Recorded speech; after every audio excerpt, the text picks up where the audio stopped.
સહજ આત્મ સ્વરૂપ પરમ ગુરુ મહાવીર મંગલ ચરણ રાજ પ્રભુએ દીઠ રાજચંદ્ર પ્રત્યક્ષની પ્રતિતિ મુનિએ કીધ તે મુનિવર સમકીર્તિના ચરણ ઉપાસક ભાવ પરોક્ષથી પ્રત્યક્ષનો લાભ થવાનો દાવ પુત્ર લક્ષણ પારણે લોકવાયકા એમ શક્તિ વડે બિરાજતા બાળ રાજ પણ તેમ.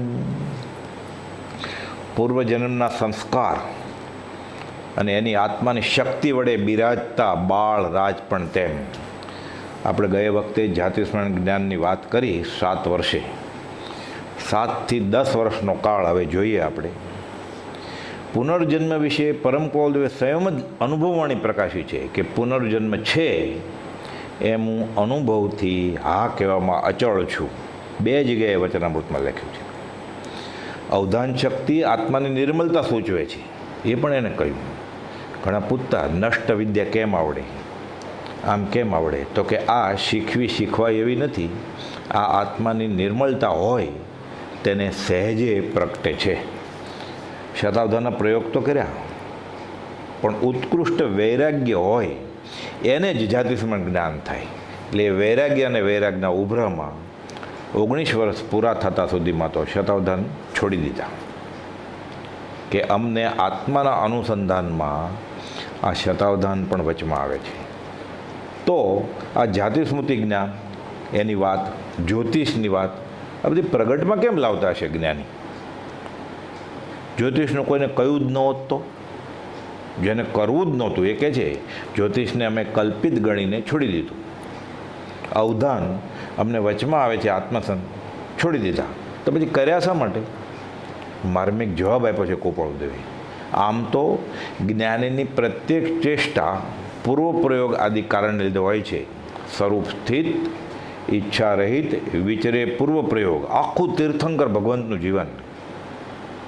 અત્યારે તો બીજા જીવનું ભલું થાય એવી બી તીર્થંકરને ઈચ્છા નથી છેલ્લે ભવે કે બોધ આપીને હું ભલું કરું. પણ ત્રીજા ભવે સવિજીવ કરું શાસન રસી, ઉત્કૃષ્ટ ભાવ એવો થઈ ગયો હોય, એ નામકર્મનો બંધ પડે, તીર્થંકર નામકર્મનો. અને આ ભવે પછી અસંખ્યાત જીવોનું કલ્યાણ માટે બોધવાણી વરસાવે. ભગવાન મહાવીર 42 વર્ષે કેવળ જ્ઞાન થયું રુજુવાલિકા નદીને કિનારે. 72, 30 વર્ષ સુધી નિષ્કારણ કરુણાથી ઉપદેશ આપવો જ પડે. એ ત્યારે જ તીર્થંકર નામકર્મ પૂરું થાય. એને આપવો કે ન આપવો આ ભવે કોઈ એવો ઉપયોગ નથી. કૌપળદેવ તો ઉપદેશ છે એમાં ત્યાં સુધી લખ્યું છે કે સામાન્ય સત્પુરુષને પણ ઈચ્છાપૂર્વક ઉપદેશ દેવાનું બનતું નથી, પણ સહજ જ ઉદય પ્રયોગે બીજા જીવોનું કલ્યાણ થાય એવા એના મન વચન કાયાના યોગ હોય છે. અને જે મુમુક્ષુ હોય એના નેત્રો સત્પુરુષને ઓળખી લે અને એ નિમિત્તે ઋણાનુબંધે એ જીવોનું કલ્યાણ થાય. દાખલા તરીકે પ્રભુશ્રીજી 6 પદનો પત્ર સમજાવવા માટે કૌપળદેવ સુરત ગયેલા. ઉદય પ્રયોગ હોય. સાયલા સૌભાગભાઈને માટે આત્મસિદ્ધિ લખી, આ બધું ઉદય પ્રયોગ હોય.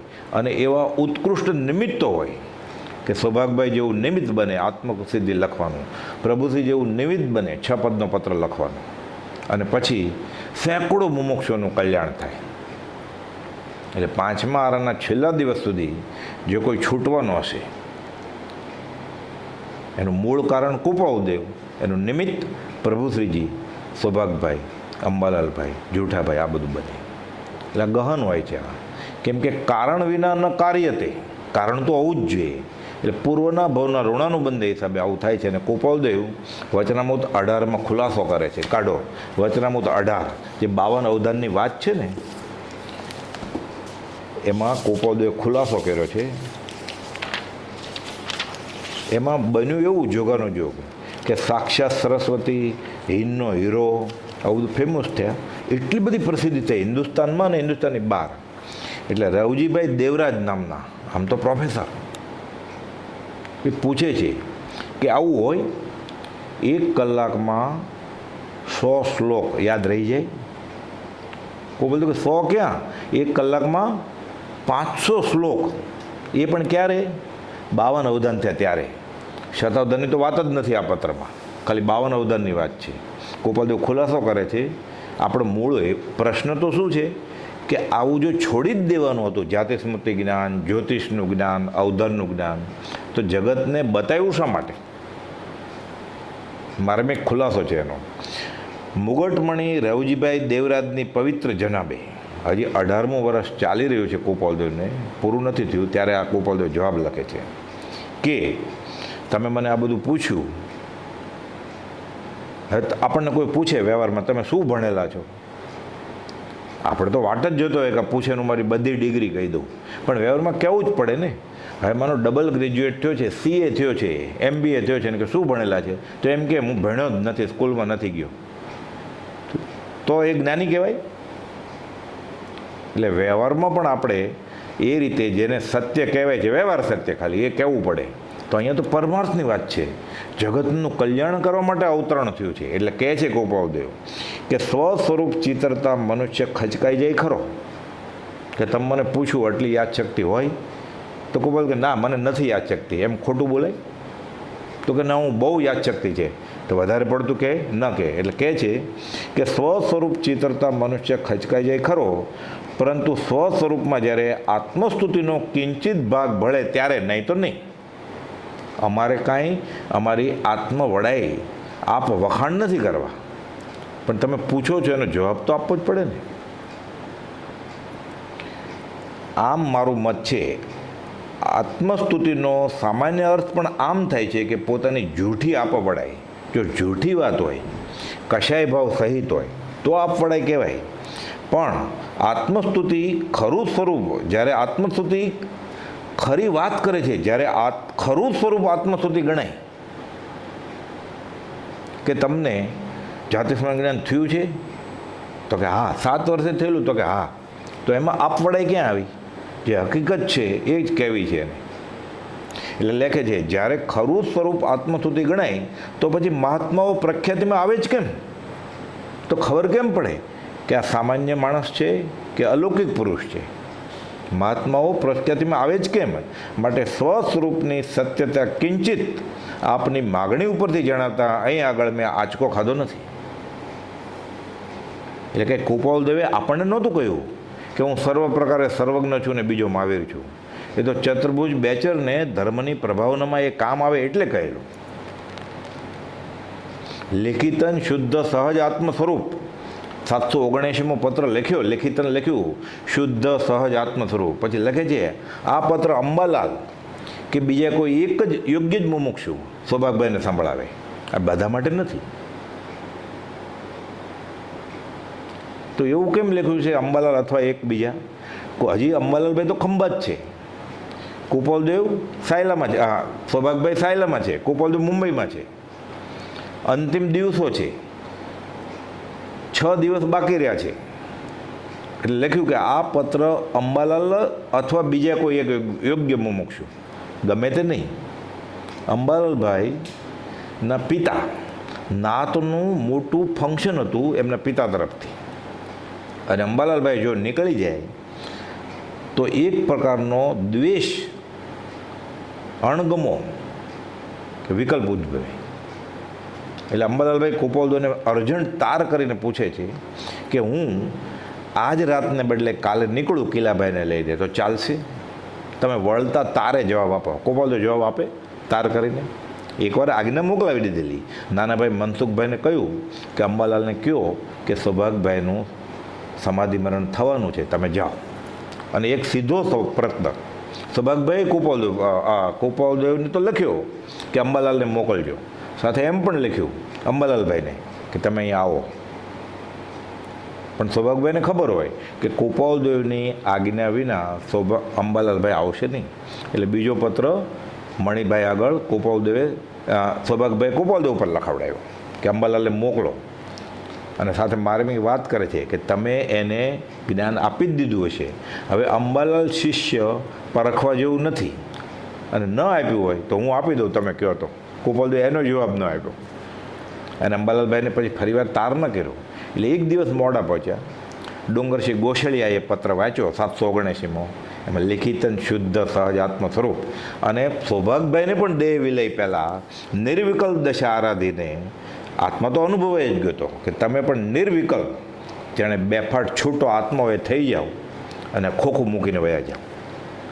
એ કર્યું સૌભાગભાઈ. એની સાબિતી શું એ કર્યું એની? કુપાલદેવ લખે છે દેહ વિલય પછી, આર્ય સૌભાગની અંતરંગ દશા અને દેહ મુક્ત અને સમયની દશા એ મુનિઓ તમારે વારંવાર અનુપ્રેક્ષા કરવા યોગ્ય છે. નહીં તો એમ ન લખે ભગવાન પાર્શ્વનાથે દેહ છોડ્યો છે એ દશાની તમે વારંવાર અનુપ્રેક્ષા કરજો. એ ઇતિહાસ તો તમને મને બધાને ખબર છે કે કૌશગમાં મુક્તિ વેર્યા મનમોહનમાં જી પાર્શ્વનાથ ભગવાન. એ તો કથા વાર્તા છે, ખોટું નથી, પણ આપણને પ્રતીતિ કેમ આવે?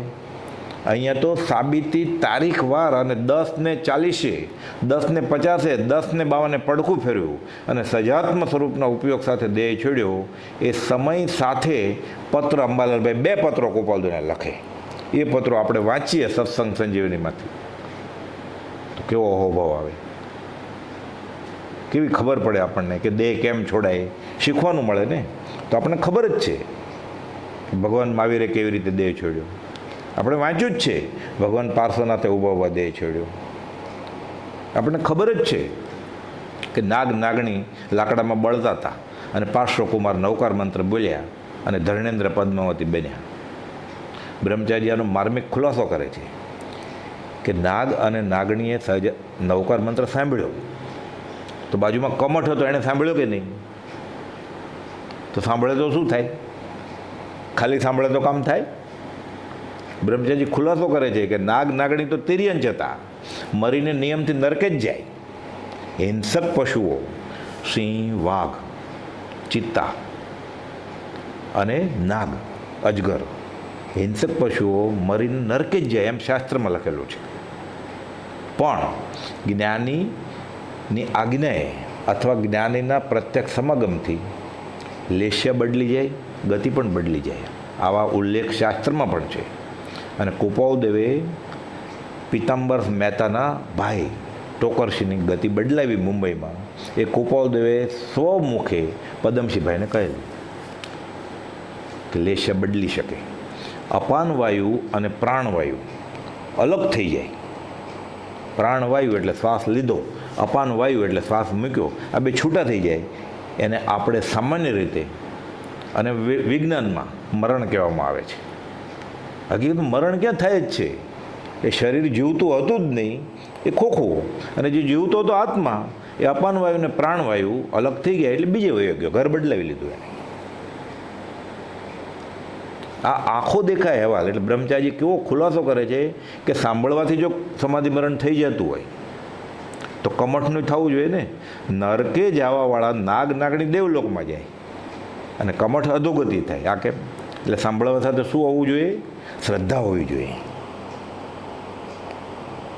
તો સૌભાગભાઈને કેવી શ્રદ્ધા હતી?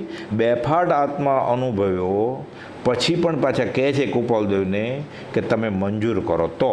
દન 8 થયા, આત્માને દેહ બેફાટ અનુભવાય છે, તમે સ્વીકારો તો. હવે ક્યાં પૂછવાનું રહ્યું? તો આ આજ્ઞા, આ શ્રદ્ધાનું મહત્ત્વ છે. અને પછી સાંભળે સહજ આત્મ સ્વરૂપ પરમ ગુરુ. બોલવા ગયા અંબાલાલભાઈ ધારસીભાઈને પૂછીને, અંબાલાલ મારે એ જ છે, બીજું હોય મને ખલેલ નહીં પહોંચાડતા.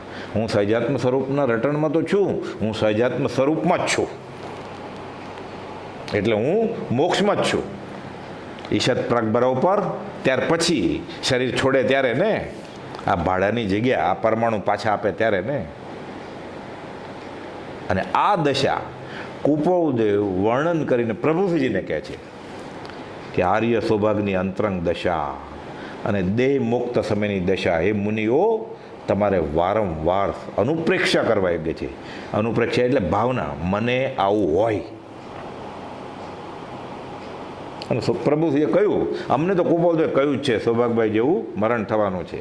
દુનિયા મરને સે ડરે, મેરે મન ઉમંગ, કબ મરીશું કબ ભેટશું, રજોરણ ઊંચું કરે. પૂર્ણ પરમાનંદ. આ મૃત્યુ મહોત્સવ. આપણે તો વાત સાંભળીએ કોરોનાને આર્ત ધ્યાન થાય છે, જાણે અમરો જ હોય એમ. એટલે કહેવું પડે બધું જ્ઞાનીને. એટલે કહે છે કે જો મહાત્માઓ નહીં તો પ્રખ્યાતિમાં જ કેવી રીતે આવે. એટલે પાત્ર જીવોને કહેવું પડે. નૈમિતિક સંબંધ હોય છે.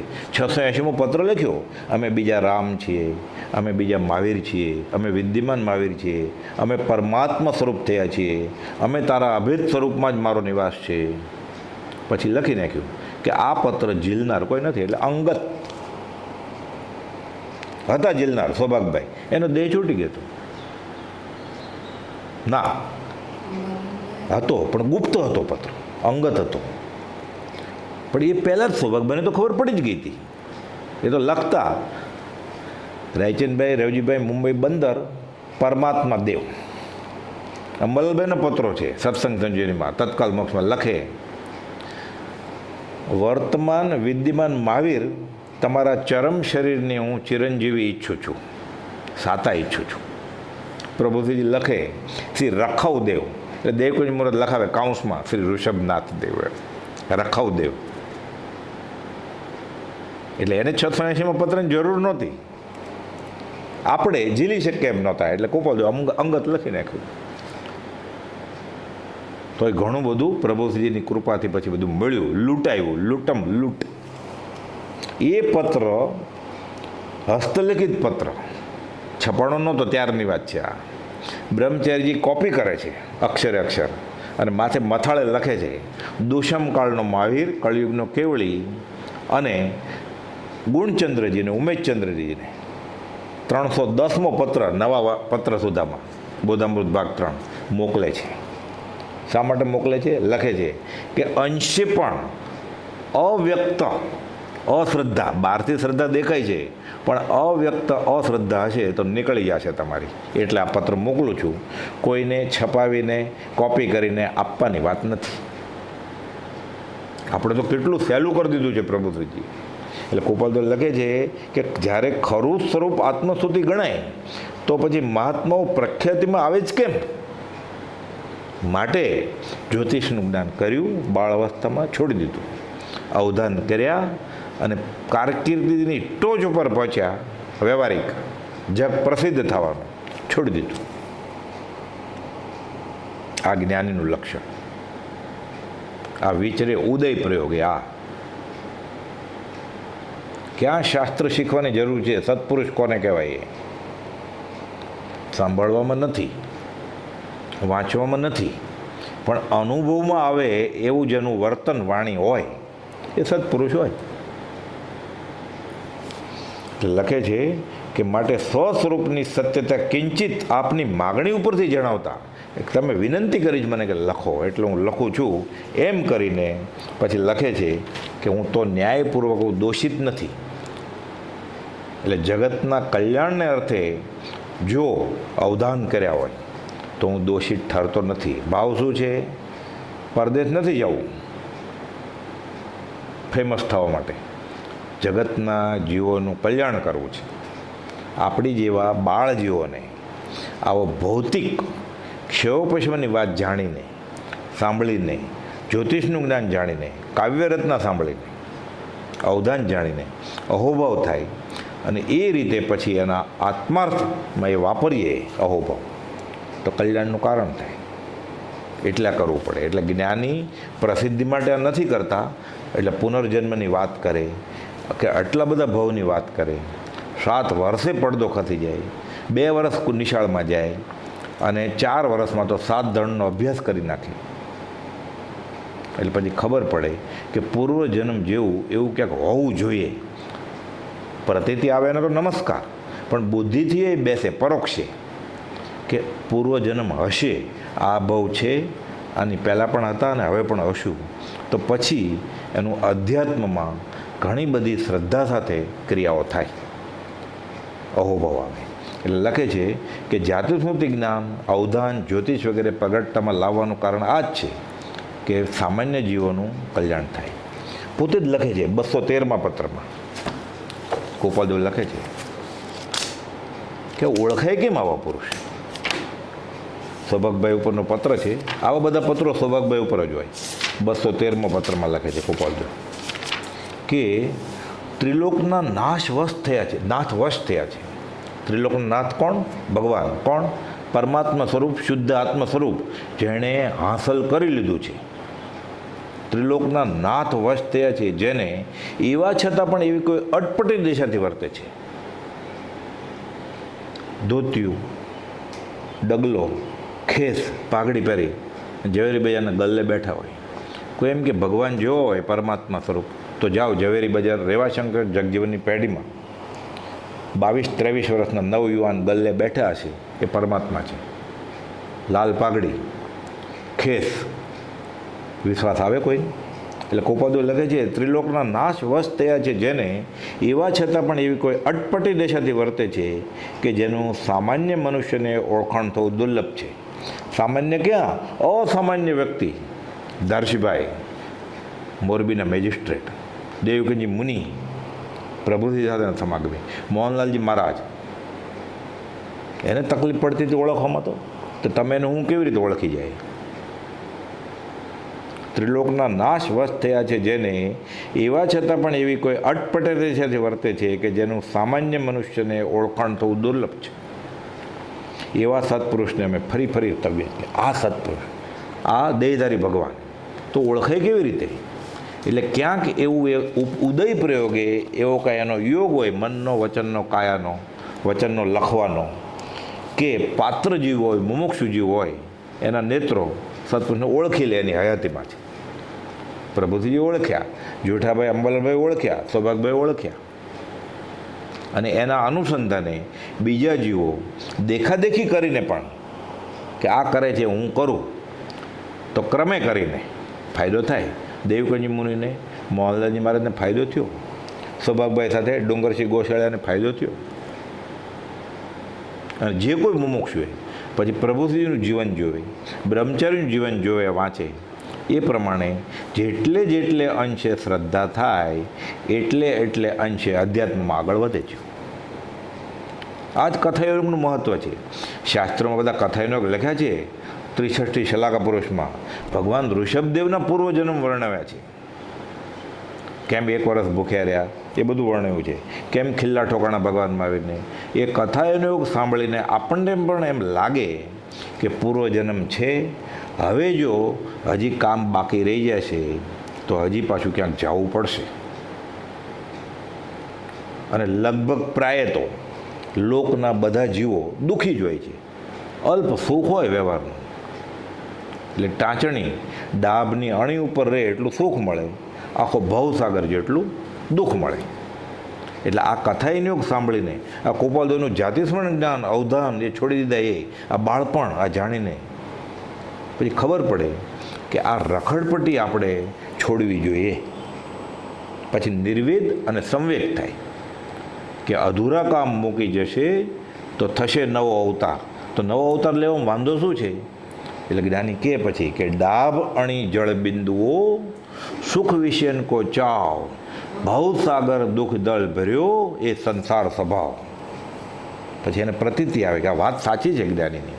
એકાંત જરીએ દુઃખે વલોએ આખો લોક ત્રિવિધ તાપથી બળી રહ્યો છે. હજી આ જીવને દુઃખ તો વેદાય છે, પણ કેનું વેદાય છે?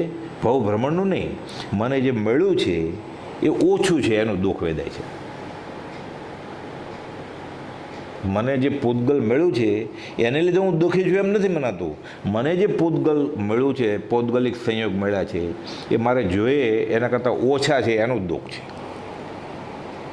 અને મળ્યું છે તો બહુ પુણ્ય કર્યા પોનથી દુર્લભ એવો મનુષ્ય દેહ, એનું સુખ નથી વેદાતું. છે એનું સુખ નથી, અને નથી એનું દુઃખ છે. એનું નામ સંસાર, એનું નામ હું અને તમે.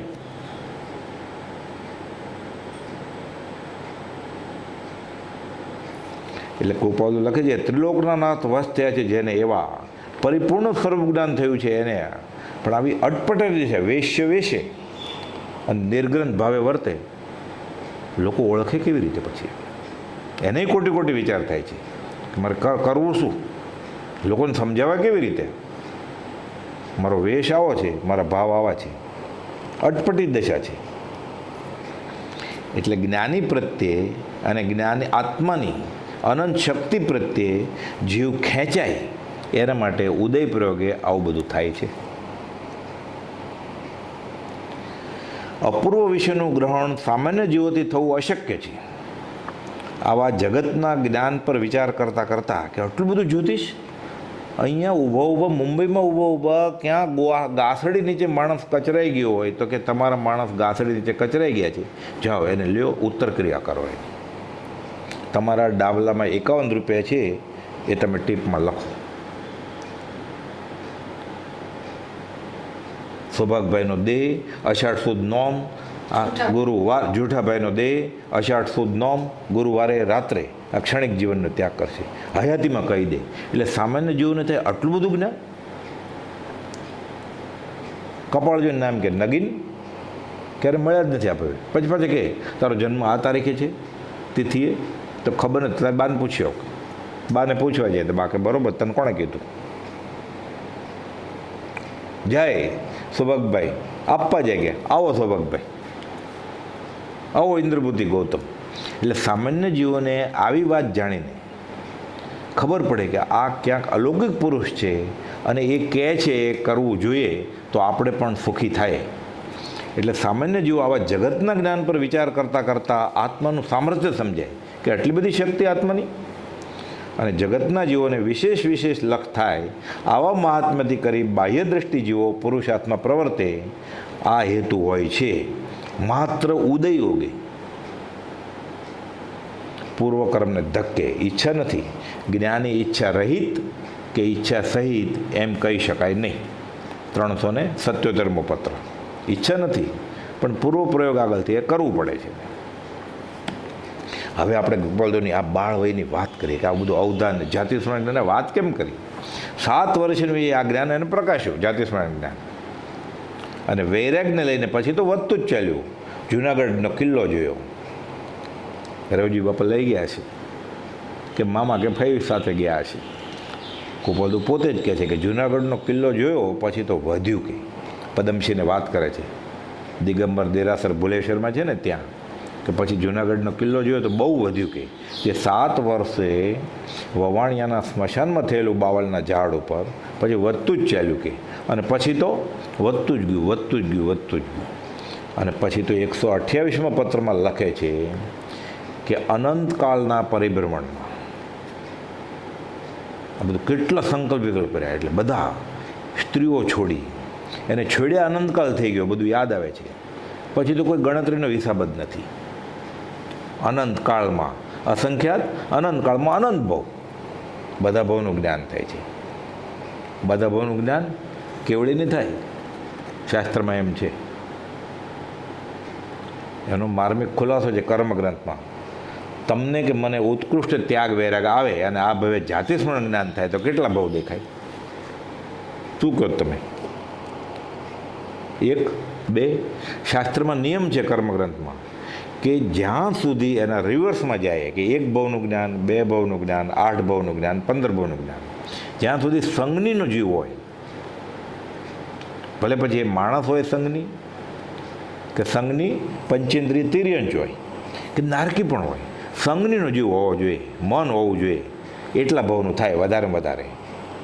એટલે માનો કે મને ઉત્કૃષ્ટ ત્યાગ વૈરાગને લઈને જાતિ સ્મરણ જ્ઞાન થાય અને 18 ભવ પછી મારો ત્યાગ વૈરાગ તો બહુ હોય પણ પછી 18થી આગળ ન વધે. એનો અર્થ શું થાય કે મારો 19મો ભવ અસંજ્ઞીનો હતો.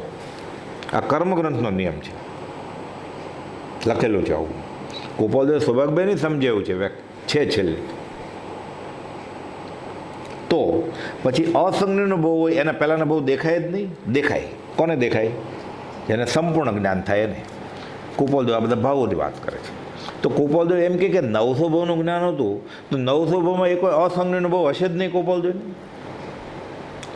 ભગવાન મહાવીરનો જીવ સમકિતની સ્પર્શને તો ક્યારે થઈ? નૈસરના ભાવમાં, ઋષભનાથ ભગવાન નહીં પહેલાં ફરતા ફરતા ફરતા ફરતા પછી મરીચી નામે ભરત ચક્રવર્તીના પુત્ર તરીકે જન્મે.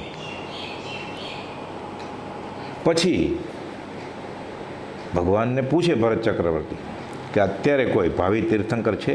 તો કે તારો દીકરો જ બહાર બેઠો છે, નમસ્કાર કરે છે. મરીચી નાચે. શું વિચારે છે મરીચી? જેના દાદા તીર્થંકર હોય, પ્રથમ તીર્થંકર, અને જેના પિતા ચક્રવર્તી હોય, એનો હું છોકરો, આવો ત્યાગને વૈરાગ, પરસદામાં બેઠા જ બહાર. ઋષભનાથ ભગવાન 2 ડગલા અંદર છે. તો હું ચક્રવર્તી થાવ એમાં નવાય શું? અરે હું તીર્થંકર થાવ એમાં નવાય શું? પછી તો કેટલું ફેર્યા, કેટલું ફેર્યા, કેટલું ફેર્યા. એટલે કર્મ કોઈને છોડે નહીં. એટલે અસંગનો ભય આવે. અસંખ્યાત કાળ ફેર્યા. 28 ને 27 ભાવની આપણે વાત કરીએ છીએ ને, એ તો મુખ્ય ગણવા લાયક, આપણને એમાંથી બોધ મળે એવા ભાવો છે. બાકી ઘણા ભાવો થાય, અસંખ્યાત ભાવ થાય. તો અસંગના ભવે આવે ને, આવે તોય બધા ભાવનું જ્ઞાન થાય. તો કેવળ જ્ઞાન હોય. હવે ગોપાલદોને 900 ભાવનું જ્ઞાન થયું અને 128માં એમ લખે છે કે અંતર્જ્ઞાનથી સ્મરણ કરતા એવો કોઈ કાળ જણાતો નથી, વા સાંભળતો નથી કે જે કાળમાં, જે સમયમાં આ જીવે પરિભ્રમણ ન કર્યું હોય. એટલે એના જ્ઞાનમાં દેખાય છે કે હું પહેલાં ભમેલો, પેમાં ભમેલો, પેમાં ભટકેલો, 14 રાજલોકમાં ભટકેલો, અહીંયા હતો, આ યોનિમાં હતો. એવો કોઈ કાળ જ જણાતો નથી એને. એટલે બધા ભાવનું દેખાય છે. હસ્ત કમલવત, હાથમાં આંબળું હોય એમ. આ કર્મગ્રંથના આધારે આ કેવળી સિવાય કોઈને સંભવે નહીં. લખે છે 7 વર્ષની વયે જ્ઞાન તો થયું, વૈરાગ્ય વધ્યું, જૂનાગઢનો કિલ્લો જો વધ્યું, આગળ જતા તો પછી બહુ વધ્યું. અને પછી તો 128માં છેલ્લે લખે છે કે હવે બહુ સંકલ્પ વિકલ્પ કર્યા. ઘણી સ્ત્રીઓ, મા થઈ, દીકરી થઈ, બેન થઈ, પત્ની થઈ, જેનું મોડું જ ન જોવું એને ઘરે જન્મ્યો નાના નાના જંતુ પ્રમાણે. ડેડ ગરોળી થાય, ટ્યુબલાઇટના ચોકની પાછળ રહે, પછી કરોળીઓ થાય, સાપ થાય, ખેતરમાં પડ્યો રહે. પછી દ્વેષ થઈ ગયો હોય તો પણ મળવું પડે, રાગ થઈ ગયો હોય તોય મળવું પડે, ન મળવું હોય તો દ્વેષે છોડવો પડે અને રાગે છોડવો પડે. ખાલી વિત દ્વેષ થાય તો ન ચાલે, વિત રાગે થવું પડે. એટલે કહે છે પછી તો કે આ ભવનું જ્ઞાન થાય છે હવે. અને છેલ્લે પછી 128માં પરિભ્રમણના પ્રત્યાખ્યાન લઈ લીધા. હવે અમારે બીજી માને રોડાવી નથી. આ જાતિ સ્મરણ એક ભવે દેખાઈ જાય આપણને તો કંપારી વછૂટે. એક ભવ આપણને દેખાઈ જાય કે અમદાવાદના 6 નંબરના પ્લેટફોર્મ ઉપર તું આ ભવ પહેલાં 30 વર્ષની ઉંમર છે કે 30 વર્ષ પહેલાં તું કૂતરો હતો, અને પછી શતાબ્દી એક્સપ્રેસ ચાલી ગઈ અને પછી તું હવે માણસ થયો છે. તુફાન એક્સપ્રેસ ચાલી ગઈ એટલે તો કેવી કંપારી છૂટે આપણને. પણ આ કંપારી છૂટતી નથી. કેમ? એવું કંઈ હોય જ નહીં. પૂર્વભવ જેવું આપણને પૂર્ણ પ્રતીતિ છે કે અથવા દેહ જ આત્મા, અથવા ઇન્દ્રિય પ્રાણ, મિથ્યા જુદો માનવો નહીં જુદું એંધાણ. આપણને તો ઉહપોય નહોતો થયો. આ તો પ્રશ્ન ગોપાલદોએ લખ્યો અને પછી સમજાવ્યું કે ના એવું નથી, છે આત્મા. ગોપાલદોને તો પછી હસવું આવે ને, નવાઈ લાગી. જાણનારને માન નહીં, કહીએ કેવું જ્ઞાન. આપ આપકો ભૂલ ગયા, ઇનસે ક્યાં અંધેર. હસવું આવે છે. સમર સમર અબ હસત હે, નહીં ભૂલેંગે ફેર. એટલે ગોપાલદો આપણી સૌભાગભાઈ સાથે, અંબાલાભાઈ સાથે, પ્રભુજી સાથે તો સત્સંગ કરે, આનંદ આવે. સામાન્ય માણસોને મળતા હશે ઝવેરી બજારમાં કે વવાણિયામાં કે ટ્રેનમાં મુસાફરીમાં, એને શું થતું હોય બીજા બધાને જોઈને, ક્રિયા જોઈને. આખું જગત બે ભરમું લાગે એને કે આ શું નાટક ચાલી રહ્યું છે. નાટક જ લાગે ને. ભૂત લગ્યો કૌતુક કરે કર્મો કા ઉત્પાત. એ એમ લખે અમે દેહધારી છીએ કે કેમ, એને ખબર છે હું આત્મા છું, આટલા ભાવ દેખાય છે. તો આ અરે આ હાથ શું પાછળ પાછળ આવે છે, આ પગ શું, આ શું છે, માથું માથે શું ચોંટેલું પડ્યું છે, કેવું થાય એને. આ જાતિ સ્મરણ જ્ઞાન. પછી આવો વૈરાગ છૂટે એને. એ વૈરાગમાં કયું ગૂંઠાણું બાકી રહે?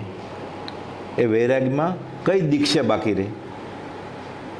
એટલે બ્રહ્મચારી લખે છે, વંદુ શ્રી ગુરુ રાજ પ્રભુને, અહો અલૌકિક જ્ઞાન જોને, તીવ્ર જ્ઞાન દશામાં ક્યાંથી અવિરતિ પામે સ્થાન જોને.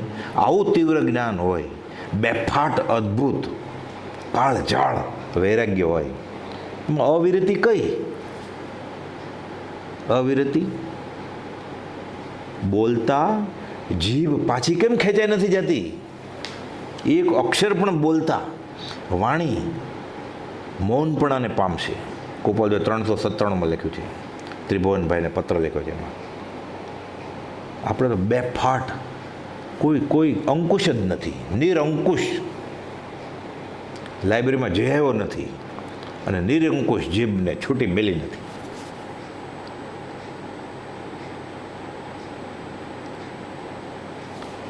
જ્ઞાન આવરણીય કર્મ બંધાઈ જાય ને જીવ અનંતકાળ નિગોદમાં રહી જાય. ન ઓળખે તો વાંધો નથી, ભાઈ મને સમજાતું નથી, તમે કહો છો એ મને સમજાતું નથી તો વાંધો નથી. તમે કહો છો એમ હોય નહીં, મને મના તો મરી ગયું. એટલે કુપાલદેવ ગુપ્તભાવમાં હતા. આ બધા અંગત પત્રો શા માટે કહેતા હતા? એ શા માટે છુપાઈને જીવતા હતા? કે સામેવાળા જીવનું કલ્યાણ ન થયું તો કાંઈ નહીં, અમને મળ્યા પછી તરછોડાઈને ફેંકાઈને 14 રાજલોકમાં વયો ન જાય. એટલે તો રેવાશંકરની પેઢી છોડી નહીં એણે. 415માં પત્રમાં લખે છે કુપાલદેવ, કોઈ પણ જાતના આત્મિક બંધનને લઈને અમે સંસારમાં રહ્યા નથી. 347માં લખે છે, અમારું મન ક્રોધ, માન, માયા, લોભ ન કશાય તો ઠીક, સ્ત્રીથી, પુત્રથી, ધનથી અને શરીરથી એ મુક્ત છે. 347નો છેલ્લો પેરેગ્રાફ. એ શા માટે રહે? પણ કે અનંતાનુબંધી ન બાંધી લે રેવાશંકર, એટલે રહેવું પડે છે. નિષ્કારણ કરુણા, કે મારે તો ઘર ને વન બે સરખું જ છે, પણ સામેવાળો અનંતાનુબંધી તો ન બાંધે. તો પછી શા માટે વનમાં જઈએ કહેતા હતા? જગતનો ઉદ્ધાર કરવા માટે. ખાલી રેવાશંકરનો નહીં. જો એવો ઉદય હોય, તૈયારી તો પૂરી જ છે. જો કર્મ વિવર આપે, રસ્તો આપે, એક સમય માત્ર પણ ઉદય અસત્તાને પામે છે, તો દાંતથી જેલના તળિયા તોડીને નીકળી જાય અડધી રાત્રે જગતનો ઉદ્ધાર કરવા માટે. પણ સર્વસંગ પરિત્યાગ કર્યા વિના પાટ ઉપર બેસીને ભગવાન મહાવીરનો માર્ગ ફેલાવવાનો અત્યારે જૈન દર્શન છે એમાં રિવાજ નથી, તો અમારે એક પણ નિયમ વિતરાગના શાસનનો તોડવો નથી. ભલું ન થાય તો વાંધો નહીં, બીજા જીવનું ભૂંડું તો ન થાય, આશાદનો તો ન કરે. એટલે કૃપાલદેવે પછી આ ઉદય પ્રયોગે બધું સહન કર્યું, અને જે કર્મો ઘણા લાંબા સમય પૂરા થવાના હતા એ અલ્પ સમયમાં પૂરા કર્યા. આ જાતિ સ્મરણ જ્ઞાન, આ 7 વર્ષના આ જ્ઞાનનું આ ફળ. બાકી તો પછી ટાઈમ પસાર, આપણે માટે તો ફાયદો, એને તો ખાલી કાળક્ષેપ, પૂર્વના કર્મ ભોગવી લે, થાય ભોગથી દૂર. કર્મ ઉદય જીન રાજનો ભવિજન સહાયક થાય, આપણે તો ફાયદો. ભગવાન ગુરુજી તમને પગ દુખજો એટલે મને દાબવાનો તક મળે. વૈયાવતનો આપણને ક્યારે તક મળે? ગુરુજી આપણને એમ કે એક બાલદી પાણી લઈ આવો તો આપણે વૈયાવતનો, એ પોતે જ લઈ આવે તો આપણને ક્યારે લાભ મળે? એટલે કર્મ ઉદય જીન રાજનો ભવિજન સહાયક થાય. એ બ્રહ્મચર્ય લૂંટી લીધું પ્રભુશ્રીજીનું. વાંચવું હોય તો હું 3 વાગે ઉઠીને વાંચીશ ગોમટસાર. પત્ર લખવા છે મુમુક્ષુને, તમે બોલો, સૂઈ જાઓ, પછી હું લખીશ. 22 કલાક જાગીને એણે કરી લીધું. પ્રભુજી કે સંભળાતું નથી, તો કાંઈ વાંધો નહીં, તમે આજ્ઞા આપો, હું મંત્ર આપીશ બધાને, હું આજ્ઞા આપીશ. મુખ્ય બ્રહ્મચારી સોંપણ. બધું માર્મિક છે. આ બધું ઉપાડી નથી લેવાનું. પ્રભુજીએ કહ્યું છે, જ્ઞાની તો રસ્તે ચાલતો હોય તો બોલાવી નહીં આપે. બસ શ્રદ્ધા થાય, બોલાવીને આપે. જ્ઞાનીનું યોગ બળ મુમુક્ષુને ખેંચે. મુમુક્ષુનું કલ્યાણ સત્પુરુષના લક્ષમાં હોય છે. ત્યારે દ્વાર ખડા ભગવાન એ વાટ જુએ છે આપણી. સમય માત્રના અનવકાશે સમસ્ત લોક સ્વરૂપસ્તો 430મો પત્ર. એટલે કહે છે 7 વર્ષની વયે આ બધું થયું અને હવે કૃપાળદેવને ઉદયપુરે ભણવા બેસાડવાના છે નિશાળમાં. ભગવાન મહાવીરને બેસાડેલા ને, શું ભણવાનું હતું?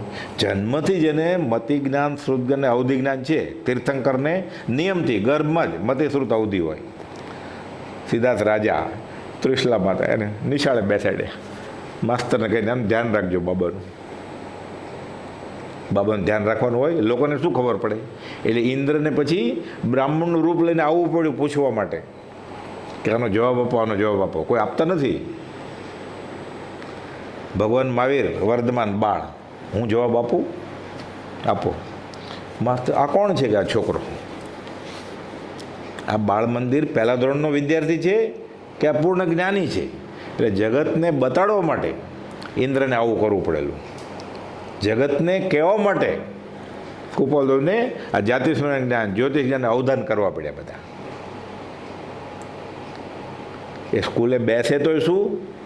જે અવધાનમાં 14 ભાષા 16 ભાષા કરે, ગ્રીક, અરબી, અંગ્રેજી, ફ્રેન્ચ, એને નિશાળમાં એકડો વવાણિયાની સ્કૂલમાં એકડો બગડો શીખવો છે.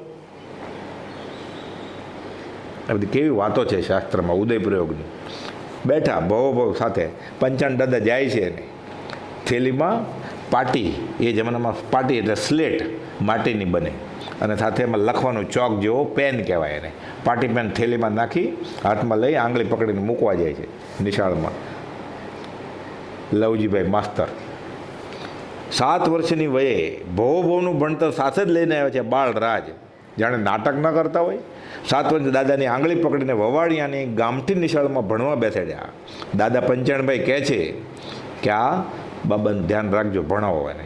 મોટા માસ્તર એટલે હેડ માસ્તર હોય ને, એને ઓળખતો હોય પંચાણ દાદા, તો આપે છે, સોંપે છે. અને આ બાળ રાજના હાથમાં પાટીને પેન આપે છે. થેલી લઈ લીધી કે જાઓ. એટલે મોટા માસ્તરે લવજીભાઈને બોલાવે છે કે આ દાખલ કરો આને અને પહેલાં ધોરણમાં બેસાડો. એકડો ઘૂંટાવડાવો. એકડો ઘૂંટાવવાનું શરૂ થયું કે આમ ઘૂંટવાનો, એકડે એક ફટ ઘૂંટીને કક્કો ઘૂંટવાનો હોય. કક્કો બારખડી, આ તો મને આવડે છે કે આ તો મને આવડે છે. અરે એકડો શીખીને આવ્યા છો, કક્કો શીખીને આવ્યા છો, બારખડી શીખીને આવ્યા છો. થોડા દિવસમાં તો એકડો બગડો તો ઠીક, 1 થી 10, 1 થી 99, 100, કખ ગ ગ ગ, બારખડી, આ તો બધું આવડે છે. આ પહેલા ધોરણનો છોકરો હજી બારખડી પૂરી થતાં આખું વરસ નીકળી જાય. લવજીભાઈ વાત કરે છે મોટા માસ્તરને. આવ્યા શિક્ષક, રવજી બાબાને પૂછે છે આ છોકરાને ઘરે ભણાવ્યો છે તમે? તો કે માસ્તર બાપા બેસાડવા આવ્યા ને એને રાયચંદને, ત્યારે કે એના આગલા દિવસે તો પાટી પેન લીધી હતી. અમે ક્યાં ઘરે શીખવાડ્યું જ કંઈ? તો કે તો આ મને આવડે જ, બધું કાંઈ બી કહે એટલે કે આ મને આવડે છે, આ મને આવડે છે, એવું કરે છે. કે આપણે કલ્પના કરીએ આંખ બંધ કરીને, કેટલા નાના 1.5 ફૂટ ઊંચાઈ હોય, 1.25 ફૂટ ઊંચાઈ હોય, પોતળી પહેરી હોય, ત્યારે પોતળી પહેરતા માટે કમીજ હોય ને પાટીમાં એકડો ઘૂંટીને આ તો મને આવડે છે, આ તો મને આવડે છે, કેવું થાય? એ માસ્તરે કેવા હશે કે જેને આ જોવા મળ્યું, આ તો મને આવડે છે, આ તો મને આવડે છે, બધું આવડે છે. આ તો બધું કે અમે કાંઈ ભણાવ્યું નથી, અમે પાટી પેન હમણાં જ લીધા છે. ધીરે ધીરે તો પછી ભણવાનું શરૂ કર્યું.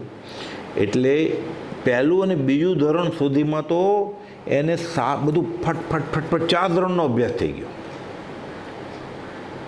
એવામાં તો પછી તો આવી યાદશક્તિ પરીક્ષા થાય, 6 માસિક પરીક્ષા થાય, 9 માસિક પરીક્ષા થાય, પછી વાર્ષિક પરીક્ષા થાય અને પહેલાંમાંથી બીજામાં મૂકે. એ જમાનામાં તો પાટીમાં દાખલા આપે 1-2, કક્કો કે બારખડી આપે અને પછી થોડું મોઢે પૂછી મૌખિક પરીક્ષા લઈ અને બીજા ધોરણમાં મૂકે. કૃપાળદેવ તો ફટાફટ એટલું બધું લેસન કરે કે બીજા છોકરાનું લેસન એ પછી માસ્તર કે તારે જ લેવાનું. એટલે હવે ભણવાનું તો શરૂ થયું, પણ ભણવાનું શરૂ થયું ત્યાં જ બધું આવડી ગયું હતું. એટલે કહે છે કે આ કક્કો બારખડી તો પત્યું, યાદશક્તિ એટલી તીવ્ર જે પાઠ ભણાવે તરત જ મોઢે થઈ જાય એને. બોલવાનું કે આખો પેરેગ્રાફ તો આખો પાઠ બોલી નાખે, ફટ ફટ ફટ ભૂલ વગર, જાણે જોઈને ન બોલતા હોય. એટલે શાસ્ત્રમાં વાત આવે છે આવી, એક પાઠી એકવાર વાંચે એટલે યાદ રહી જાય, એકવાર સાંભળે એટલે યાદ રહી જાય, એકવાર કોઈ કે યાદ રહી જાય, અને એક પાઠી કહેવાય. આખા આખા પાઠ મોઢે બોલે. જેટલા પાઠ વાંચી ગયા હોય એ સગળા પાઠ એક પણ ભૂલ વગર પછી મુખ પાઠે બોલીને બતાવે. માસ્તર વિચાર કરે છે કે આ કંઈ શીખીને આવ્યા છે, આ કોઈ છે પૂર્વજન્મ સંસ્કારી જીવ એવું લાગે છે. પછી ભણાવે ને માસ્તરને કાંઈ ભૂલ થઈ જાય, ધીરેકથી કે માસ્તરને કે સાહેબ તમારી અહીંયા ભૂલ થાય છે, આમ તો નરમાશથી. માસ્તર વિચાર કરે કે આ બરાબર છે, સાચી વાત છે, આ છોકરો કહે છે એ સાચી વાત છે, આ ઠેકાણે આમ હોવું જોઈએ, તો કે બરાબર તારી વાત. એટલે આવું બી થાય. પછી તો આ 1 વર્ષ પૂરું થયું ને એટલે 4 ધોરણનો અભ્યાસ થઈ ગયો ગોપાલદેવને. કક્કો, બારકડી, પાઠ, ગદ્ય, પદ્ય બધું ફટાફટ આવડવા મળે. અને 4થા ધોરણની પરીક્ષા હોય પછી, પહેલાં બીજામાં તો માસ્તર જ પાસ કરી દે, પછી તે એવું હોય વર્ષમાં એકવાર ઇન્સ્પેક્શન હોય. એટલે મોરબી સ્ટેટમાં વવાણિયા હતું, એટલે મોરબી સ્ટેટના એજ્યુકેશનલ ઇન્સ્પેક્ટર આવ્યા, પ્રાણલાલભાઈ. આ બધી તારીખ વાર ને નામ સાથેની વાત છે. પ્રાણલાલભાઈ આવે છે વવાણિયા, પરીક્ષા લેવા આવે છે, ફટ ફટ ફટ બધા જવાબ આપે છે. માસ્તરને પૂછ્યું આ વિદ્યાર્થી કોણ છે? તો કે આ વિદ્યાર્થી અમે ભણવા બેસાડ્યો ત્યારથી જ બધું અલૌકિક લાગે છે અમને, જે પૂછીએ જે શીખવાડીએ બધું એને આવડતું જ હોય છે. નક્કી ક્યાંક સંસ્કારી જેવું છે કે અમને ખબર છે કે આ છે કોક આવી અજાયબી જેવી વાત. ત્યાં નાનકડું બાળક કે અમને એમ જ છે. પછી તો આ પ્રાણલાલભાઈ એની સાથે વાતે વળગે. એટલે કુપાલદેવ તો પછી પરીક્ષા 4થા ધોરણની બધી ધર્મની વાતો એ બધી કરે એની સાથે. કંઈ બેસ તો કુપાલદેવ એની સાથે વાતો એ વળગે અને ધર્મ વિશેની ચર્ચા કરે, પાપ ને પુણ્ય ને પુનર્જન્મ ને એવું બધું. એને તો અનુભવી લે છે 7 વર્ષે, આ તો 7.5, 8, 8.5, 9 વર્ષ થઈ ગયા. ચોથા બે વર્ષમાં 4 ધોરણ પૂરા કરેલા. એટલે તો ધર્મની વાત કરે બધી, ત્યાગ વૈરાગની. એટલે પ્રાણલાલભાઈ ઇન્સ્પેક્ટર નવાઈ લાગે કે આવડો છોકરો આ બધી શાસ્ત્રની ક્યાં વાત કરે. ત્યાં છે કોક પૂરો. પછી તો આ સાંભળીને એને થયું કે આને ક્યાંક આપણે શું કરવું. એટલે હવે એ વડે નાના બાળકને તો બીજું શું કરે એ જમાનામાં. એટલે કે હું જમાડે ને ઇન્સ્પેક્ટરને કે આને મારે હારે લઈ જાઓ જમાડવા માટે. કુપાલદેવ શાંતિથી નીચું જોઈને હારે જમવા જાય. એટલે કુપાલદેવે 4થા ધોરણના જે 2 ચોપડી ભણેલા એના ઇન્સ્પેક્ટર જે પરીક્ષા લેવેલા હોય એની સાથે જમ્યા, પછી જમાડ્યા એની સાથે કે જમવા લઈ જાઉં છું મારે એને. અને પછી કુપાલદેવ તો કવિતાએ બનાવવા માંડેલા. એટલે પછી જે કવિતા પોતે બનાવી હોય ને એ બધી સંભળાવેલા માસ્તરને.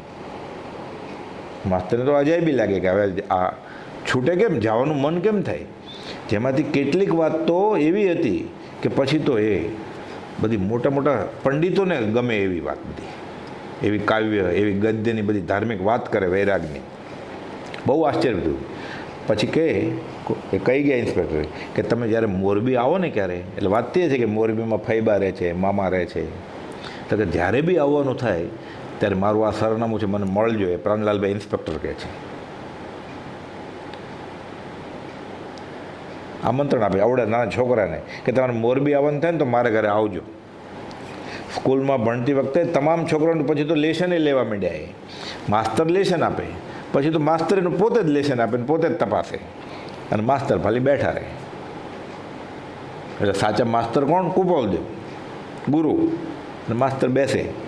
વિદ્યાર્થીઓ પછી કે માસ્તરને કે તમે અમને કોઈક પાઠ શીખવાડો ને, એને બદલે રાયચંદભાઈ શીખવાડે ને તો બહુ સહેલાઈથી સમજાઈ જાય છે કે, અને યાદે રહી જાય છે. કેમ? યોગબળ હોય ને જ્ઞાનીની વાણીનું.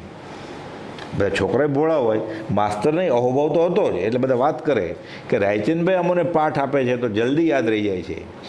અને વિદ્યાર્થીઓને ઘણા તમે જ્યારે શીખવાડો ત્યારે અમુક આવડતું નથી, અમુક સમજાતું નથી. આ તો બધું આવડી જાય છે.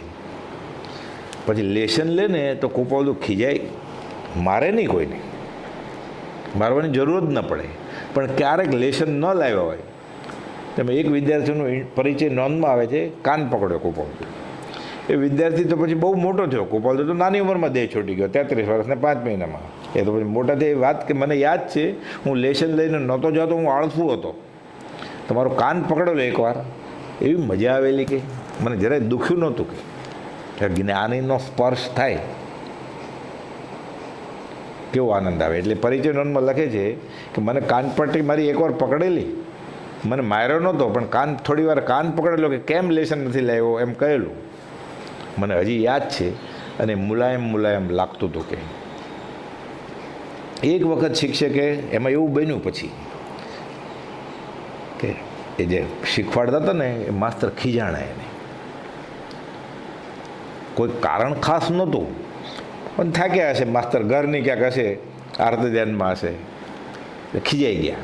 એટલે કુપાલ તો બીજે દિવસે કે આપણે નિશાળમાં જવું જ નથી, અને અમે નિશાળમાં જવાની ક્યાં જરૂર જ હતી, એટલે ગયા જ નહીં. અને એ તો નિવૃત્તિ માટે તળાવડીને કિનારે વયા ગયા ખેતર તરફ. બીજા વિદ્યાર્થીને ખબર પડી, 12 વાગ્યાની સ્કૂલ હોય એટલે 11:30 અને આસપાસ બધા ભેગા થાય કે રાયચંદભાઈ ક્યાં છે, એટલે બધા ખબર પડી કે તો આ બાજુ ગયા હતા. બીજા બધા વયા ગયા. 2-5 વિદ્યાર્થીઓ નિશાળમાં બેઠા છે, ન ખબર હોય, બાકી બધા વયા ગયા. માસ્તર વિચાર કરે છે કે આજે ખાલી કેમ આખો વર્ગ. તપાસ કરતાં ખબર પડી કે રાયચંદભાઈ આ બાજુ ખેતર તરફ વહી ગયા છે ને બધા વિદ્યાર્થીઓ ત્યાં ગયા છે. ખબર પડી કે કાલે હું એને ઠપકો આપેલો મેં, એટલે જાય છે ત્યાં, માફી માગે છે કે રાયચંદ હવે હું આવી ભૂલ નહીં કરું, મારાથી ભૂલથી ખીજાઈ ગયું હતું. તમે શાંતિથી ગોપાલદેવ પાછા આવે છે, બધા વિદ્યાર્થીઓ પાછા આવે છે. કેટલી વાર છે એટલે આવી બધી વાત છે. આ બધા યોગ, આ કથાનો યોગ, આ કથા છે, આ બાળપણ છે ગોપાલદેવ. પછી તો એમ મનાવીને લઈ ગયા અને મનોમન નિશ્ચય કરે કે હવે ક્યારે, જ્યાં સુધી ભણતર પૂરું ન થાય ત્યારે હું ક્યારે આ બાળકને ખીજાઈશ નહીં. ગોપાલદેવ તો પછી શું કરે, લઈ જાય ને બધા વિદ્યાર્થીઓને ફરવા લઈ જાય. આ ખેતરમાં ચણા મમરા ખાવાનું હોય ને તો ચણાના દાણા હોય ને આપે કે લ્યો આ ચણા રેતીનો ઢગલો એમ બધા રમતા હોય, ઘર ઘર રમે, દેરા બનાવે. આ શંકરનું દેરું, આ મંદિર રામનું દેરું, આ રાજમહેલ, આ ઝૂંપડી. રમતમાં એમ આવે છે, પછી જવલબેન વાત કરતા કે બધું રમતગમતમાં એ બધા દેરા જ બનાવતા, શીખવાડતા કે મંદિર કેમ બનાવવું એ. અને ચણા આપી જાય ને પછી વયા જાય દૂર. બધાને એમ કે આ એક ચણો ખાજો, એકસાથે બધા નહીં ખાતા, પછી હું આવું જાઉં છું, આ પૂરા થશે ને ત્યારે હું આવી જાય. ગોપાલદેવ જીવે જાય આટલી નાની ઉંમરે, અને પાછા આવે ને ત્યારે છેલ્લો ચણો ખવાતો હોય ત્યારે આવે. બધા રેતીમાંથી ઘણા બધા છોકરા રમતા હોય, એ ચણા ક્યાં ગણ્યા હોય, એને ખાતા કેટલી વાર લાગશે, કયો છોકરો જલ્દી ખાશે, કયો છોકરો મોડો ખાશે, એ પાછા આવે ને ચણાનો છેલ્લો દાણો હોય. હવે આને કયું જ્ઞાન કહેવાય, આ કેવા અતિશય, આ કેવી અલૌકિકતા. આવું બધું બાળપણમાં બનેલું છે. આંખો દેખાય અહેવાલ સાથે, લેશને આપે, બોરે આપે, બધાને બોર વેચીને પછી આવે ત્યારે ખલાસ થઈ ગઈ. કવિતા આવે પછી બધાને એમ કે ચાલો બધા બેસી જાઓ, પછી એમ કે પદ્માસન લગાવો, પછી કે પગ ઉપર પગ રાખો, પદ્માસન, હાથ ઉપર હાથ રાખો, ચાલો ભગવાન મહાવીરનું ધ્યાન કરો, એમ કે બધા ધ્યાન કરે. હવે ઘણા છોકરાને પદ્માસન કે આપણે મોટી ઉંમરે ઘણાને તકલીફ પડે પગ ઉપર પગ બેસવું હોય તો જે ન બેસી શકે એને ઊભા રાખે છેલ્લી લાઈનમાં કે તમે બધા ઊભા રહ્યો અને સાંભળો. પછી વાત કરે બધી કથાની, ધાર્મિક વાતો કરે, છોકરાઓને મજા આવે. આમે નાના છોકરાઓને કથા વાર્તામાં બહુ મજા આવે. હવે તો આખું શિક્ષણ જ બદલી ગયું છે. એટલે twinkle twinkle little star how are you wonder what you are. પહેલાં તો એવી કથા વાર્તા હોય મોટા પુરુષોની, ભગવાન મહાવીરની, ગૌતમ બુદ્ધની, હરિશ્ચંદ્રના સત્યવ્રતની, એમ આવી વાતો કરતાં કરતાં જીવને સંસ્કાર રેડાય કે સાચું બોલવું જોઈએ, સહન કરવું જોઈએ, તૃષ્ણા છોડવી જોઈએ. ભલે રાતોરાત કોઈ છોડી નથી દેતો, પણ આ સંસ્કાર બાળપણથી જ રેડાતા. આવી બધી વાર્તાઓ, એ બધી કૃપાઓ દેવ આ બધા બાળકોને ત્યારે કહેતા આ ઉંમરે 7 થી 10 વર્ષની વચ્ચે. 8મે વર્ષે તો પછી 5000 કડીઓ કવિતાની બનાવે, 5,000 કવિતાઓ બનાવે. આગળ જતાં પછી પોતે જ લખે છે કે આગળ જતાં અમને આ બધી સમાપ લાગેલી. ગોપાલદેવ પોતે પછી એકવાર તો એવું બન્યું, મોરબી સંસ્થાનના ઠાકોર સાહેબ હોય, એટલે આમાં રાજા જ કહેવાય. નાના પરગણા હોય ને એ બધા ઠાકોર કહેવાય. એ ઘણા બધા ઠાકોરના જે મુખ્ય હોય એ રાજા હોય. એ વાઘજી દરબાર આવ્યા અને વવાણિયાની મુલાકાતે આવ્યા, પરીક્ષા લેવા આવે. બહુ સમય નહોતો એની આગળ. એટલે કે હું ખાલી બધા ધોરણની પરીક્ષા નહીં લઉં, ખાલી આટલા જ ધોરણની પરીક્ષા લઈશ. એ બધા પ્રશ્નો પૂછે, કોઈને આવડે નહીં. ગોપાલ ડિરેક્ટથી કહે છે, હું જવાબ આપ્યો કે આ છોકરો કોણ છે. પછી તો એમાં એવું હતું, ત્યારે આસિસ્ટન્ટ માસ્ટરની પોસ્ટ ખાલી હતી. એટલે વાઘજી દરબાર કહે છે કે અમારા હિસાબે આ છોકરાનો નંબર પહેલો છે. અમે હવે બધાની પરીક્ષા લેવાનો ઉપલા ધોરણનો સમય નથી, પણ આ છોકરાને હું આસિસ્ટન્ટ માસ્ટર બનાવવાનું નક્કી ઠેરવું છું. એમ કરી અને પરિચય નોંધ હોય જે પુસ્તિકા એમાં લખીને ગયા કે રાયચંદભાઈ રવજીભાઈ મહેતા નામનો વિદ્યાર્થી પહેલા નંબરે ઠરે છે અને અમારા પ્રમાણે એને આસિસ્ટન્ટ માસ્ટરની પોસ્ટ ઉપર નિમણૂક કરવી જોઈએ, એ યોગ્ય છે. હવે રાજાનો ને ઠાકોરનો હુકમ આવે પછી, અને આ લખેલો પત્ર હજી હયાત છે. અવસરે બતાવશું તમને. એટલે આસિસ્ટન્ટ માસ્ટરની પોસ્ટ તરીકે નિમાયા છે અને પછી તો એના અક્ષરે એવા સારા પાછા કે અંજાઈ ગયા. પછી તો એના કુપોલ ઉપર એ વાઘજી દરબાર શેર લખીને જાય છે. એ મૂળ કાગળિયા હજી મોરબીમાં છે.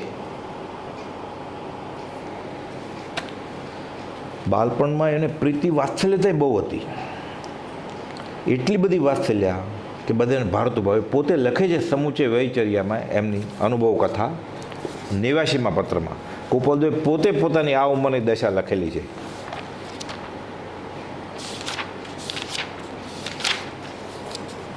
કે 7 વર્ષ સુધી વચનામૃત 89મું પાના નંબર 203 ગોપાલદેવ પોતે જ લખે છે. આ લખ્યું તો મોટી ઉંમરે, એટલે લખે છે કે સંવંત 1924ના કાર્તિક સુધી પૂનમ રવિએ મારો જન્મ હોવાથી આજે મને સામાન્ય ગણતરીથી 22 વર્ષ પૂરા થયા. ત્યારે એ 7 વર્ષ કેવા હતા? આપણે આજે 7 થી 10 વર્ષનો ગાળાની વાત કરીએ છીએ ને, એની વાત છે કે 7 વર્ષની સુધી એકાંત બાળવયની રમતગમત અમે સેવી હતી. પણ એની રમતગમત કેવી હતી? દેરા બનાવવાની, પદ્માસનમાં બધાને બેસાડવાની, ભગવાન મહાવીર, ગૌતમ બુદ્ધ, હરિશ્ચંદ્ર તારામાંથી બધી વાર્તા કહેવાની, આવી બધી રમત હતી. એટલું મને તે વેળા માટે સ્મૃતિમાં છે કે વિચિત્ર કલ્પનાનું સ્વરૂપ કે હેતુ સમજ્યા વગર મારા આત્મામાં થયા કરતી હતી. કેવી કલ્પના? રમતગમતમાં હું વિજય મેળવું કે રાજેશ્વર. નાનપણથી જ, જન્મથી જ રમતગમતમાં પણ વિજય મેળવવાની અને રાજેશ્વર જેવી ઊંચી પદવી મેળવવાની પરમ જિજ્ઞાસા હતી કે મને. એટલે રાજેશ્વર એને થવું જ હતું અને રાજેશ્વર થયા છે. વસ્ત્ર પહેરવાની, સ્વચ્છ રાખવાની, ખાવા પીવાની, સુવા બેસવાની બધી વિદેહી દશા હતી. હોય તો ઠીક ને ન હોય તો ઠીક. છતાં હાડ ગરીબ હતું, નરમ એકદમ. એ દશા હજુ બહુ સાંભળે છે.